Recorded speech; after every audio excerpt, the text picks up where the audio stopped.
If everybody could sit around, like not less like an audience and more like in a circle thing. That like there's a bunch of seats up here and some around here and.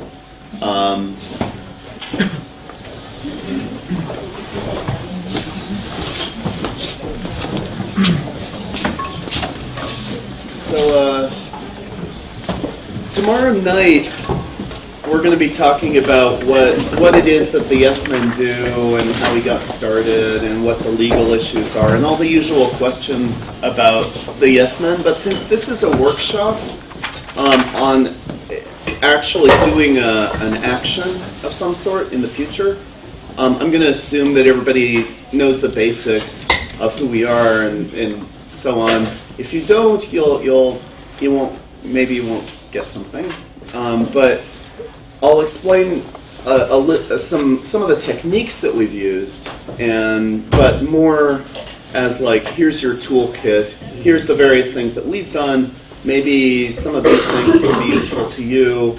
Maybe you can improve on them. Maybe they're just the start. As we've been working over the years, we've changed the way we've done things several times, depending on the issue and the situation. I know there's maybe some ideas here in Luzern that we've never done that I think are fantastic ideas, so we could talk about some of those if they come up.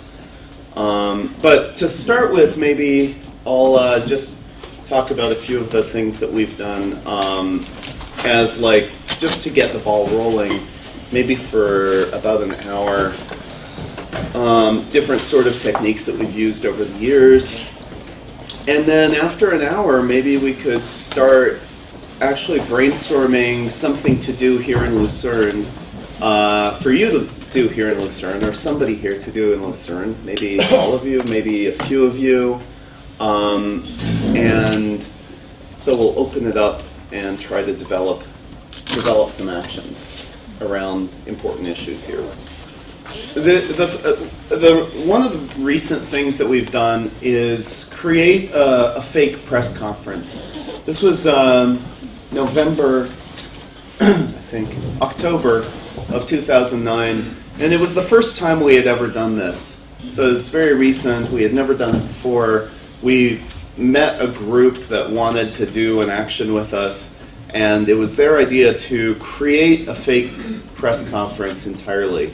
So a press conference is where you invite a bunch of reporters, you announce something very important to them, and the reporters write it down and print it. So we wanted to, together with this group, we came up with an action to around the U.S. Chamber of Commerce, which is a business lobby.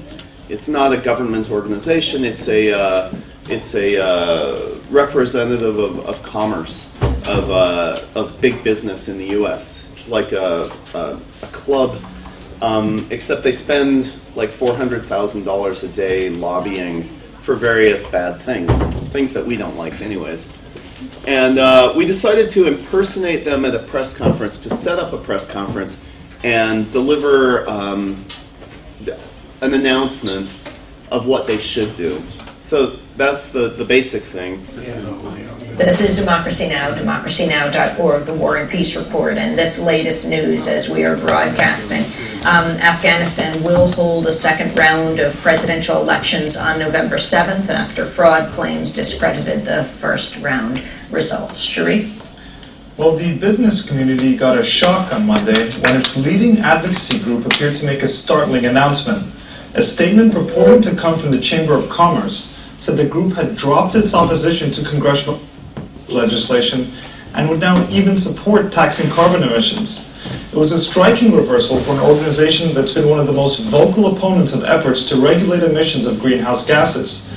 The newswires quickly picked up the story, and within minutes it was being reported on the websites of outlets including the New York Times and Washington Post. It has also made its way onto cable news, including the Fox Business Network.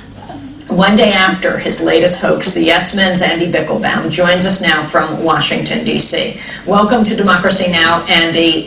What about the statement of the U.S. Chamber? Oh, okay, and since I'm here, I'll just tell you.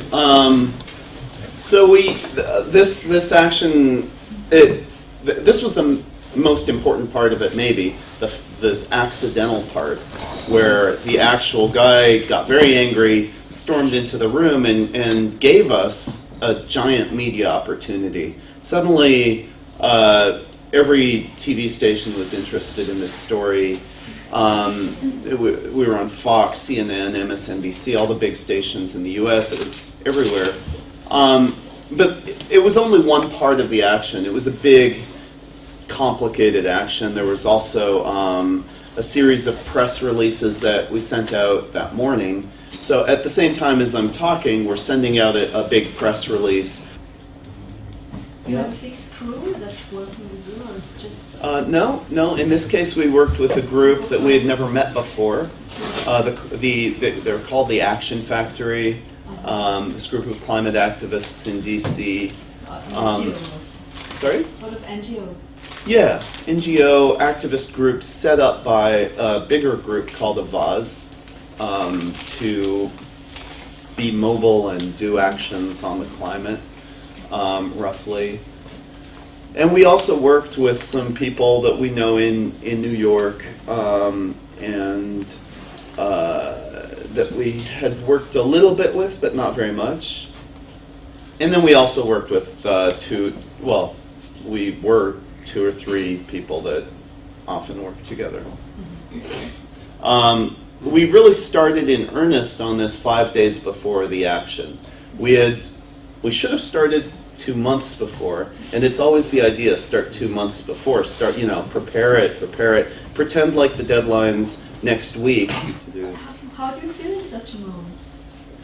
You feel very tense, and it's adrenaline and it's fun, and I recommend it. Yeah. And then when something accidental happens, you just are ready to jump at it. You may have planned it perfectly, and have considered all the nuances of the situation, and then something completely different happens, and then you just have to set up roles so that when something weird happens, everybody knows, okay. Or just, in this case, we didn't define the roles, it was just sort of implicit. The person filming just keeps filming, no matter what happens, never turns off the camera, of course, follows the action. Somebody else who happened to be at the door, who had set up the whole thing, just held the person off, just fulfilled that role. I just kept doing, I didn't know what was happening, so I had no choice. I just kept going. And then when he burst in and interrupted, I just let him talk, and never revealed it. So I just never revealed the fact that I just kept up the pretense. Because it's funny. Not because anybody was at that point convinced. Everybody knew I wasn't the chamber, but it's just funnier. And this is Mike.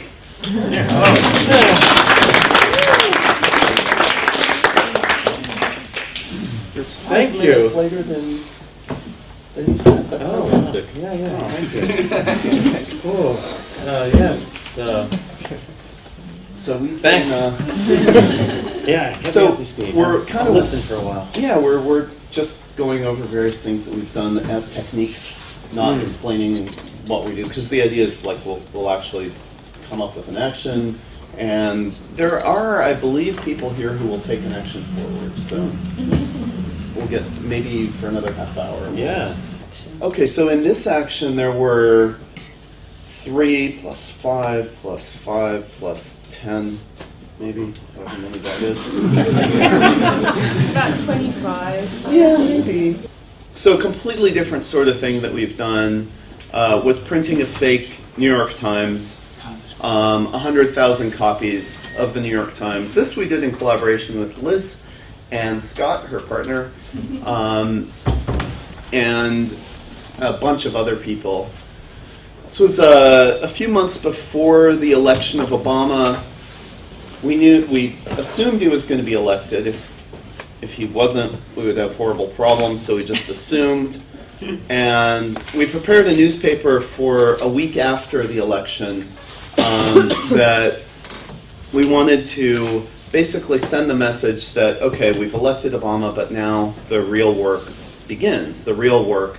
It's not enough to elect a leader, you actually have to create pressure on the leader for them to actually be who you want them to be. That was the whole message. Like, often in America we've had the experience of electing somebody like Carter or Clinton, and then everybody celebrates and relaxes, and well, in Clinton's case, turns out to be just as bad as a Republican, because he's faced with these enormous business lobby pressures. And so we created this newspaper as a vision of a world that was possible, and in each of the stories, and it was post-dated 6 months in the future. So it was published a week after the election, post-dated 6 months later, presented a great world that at first glance looked like it was real.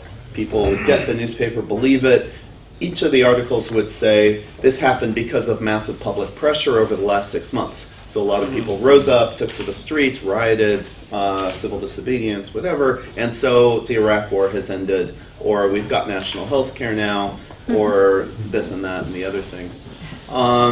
So there's a lot of components to this action, and including, well, printing the thing, finding a printer. We had to go to 3 different printers, writing the thing, coordinating, dozens of writers, and then editing the paper, talking to the media. Well, when we do an action, we basically figure out if it makes sense. What do we want to do? Just let our minds run free, and then we come up with an action, or we have in the past. This is, we in a group, or a group and we, whatever the thing, come up with the ideal action. What would we like to see? And then we think, well, how legal is that? What trouble will we get in? And we know how to answer that question ourselves now. We won't get in any trouble, or any trouble we do get in will be very welcome. That's always the answer now. But we used to ask lawyers, and they would tell us different things. And the ones that we believed, who happened to be the ones who are defending us against the chamber lawsuit, would say, just go ahead. You're protected. This is fully political speech. You're allowed to do this. There's legal precedent, etc. Good enough. In the case of the New York Times, one of our partners, the main partner, was worried about what the consequences might be of printing a fake New York Times and distributing it. And we had to go back to the lawyer and say, can you reassure us again, please, that this is okay? And so they did. The New York Times didn't react to the paper because they need free speech.